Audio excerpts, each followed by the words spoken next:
Shalom saudara yang terkasih. Kita akan merenungkan firman Tuhan dari Kisah Para Rasul 22. Sebelumnya mari kita berdoa. Tuhan, kami akan merenungkan firman-Mu.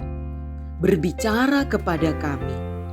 Di dalam nama Tuhan Yesus kami berdoa. Amin. Saudara yang terkasih, Kisah Para Rasul 22 ini kita diingatkan kembali tentang rencana Tuhan memakai orang-orang pilihannya. Kita akan membaca beberapa ayat. Mari kita melihat ayat yang ke-10. Paulus bertanya kepada Tuhan yang datang kepadanya, "Tuhan, apa yang harus kuperbuat?" Kata Tuhan kepadaku, "Bangkitlah dan pergilah ke Damsyik. Di sana akan diberitahukan kepadamu segala sesuatu yang ditugaskan kepadamu." Saudara, saat itu Paulus tidak sedang mencari Kristus. Kristuslah yang datang menjumpai Paulus. Sama sekali tidak ada bagian Paulus dalam pertobatan ini. Pemanggilan Paulus menjadi satu bukti bahwa Allah dengan inisiatifnya dan ketetapannya telah memilih Paulus. Di Damsyik Paulus bertemu Ananias. Mari kita lihat ayat 14.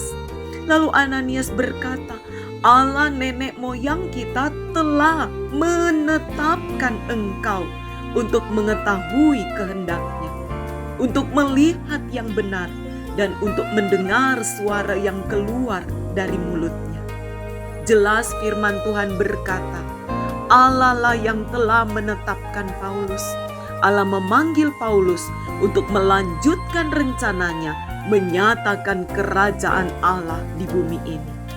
Sang Raja memanggil Paulus bukan untuk satu panggilan yang sia-sia dan tanpa tanggung jawab. Ayat 21. "Pergilah, sebab aku akan mengutus engkau jauh dari sini kepada bangsa-bangsa lain." Paulus dipanggil untuk memberitakan Injil kepada bangsa-bangsa lain. Paulus dipanggil untuk membawa orang kepada Kristus. Saudara, marilah kita mengambil waktu sejenak untuk merenungkan panggilan Tuhan atas kita. Tanpa anugerahnya, kita tidak mungkin mengenal Kristus. Biarlah dengan perasaan tidak layak itu, perasaan penuh rendah hati, kita senantiasa bersyukur untuk anugerah Tuhan yang Dia berikan di dalam pemanggilan kita. Setiap orang yang dipanggil oleh Kristus adalah orang-orang yang dipanggil untuk menjadi pelayan di dalam kerajaan Allah. Ini merupakan sesuatu yang harus kita sadari. Tuhanlah yang memanggil kita untuk memiliki tanggung jawab di dalam kerajaan-Nya.